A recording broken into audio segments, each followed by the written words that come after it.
জাতির আশা আকাঙ্ক্ষা 24শে জুলাইয়ের গণ অভ্যুত্থানের আকাঙ্ক্ষাই হলো এবারের নির্বাচন নিরপেক্ষ হবে। 14, 18, 24-এ জাতির যে আশা পূরণ হয়নি, আগামী নির্বাচনে সেই আশা পূরণের জন্যই তো আমাদের সহস্রাধিক ছেলেরা জীবন দিয়েছে।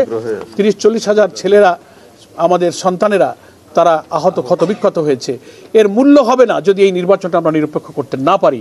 আমি মনে করি নির্বাচন কমিশন জাতির অংশ, তারা নিশ্চয়ই তাদের শপথের উপরে থেকে এই নির্বাচনকে সুষ্ঠু করার জন্য এগিয়ে যাবেন। 18 কোটি মানুষ যে নতুন গণতন্ত্রের অভিযাত্রার জন্য অপেক্ষা করছে, সেটা হচ্ছে একটি অবাধ, সুষ্ঠু, স্বচ্ছ, গ্রহণযোগ্য, নিরপেক্ষ জাতীয় নির্বাচন।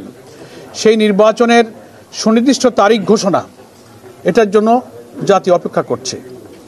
নির্বাচনের ঘোষিত যে টাইম লাইন,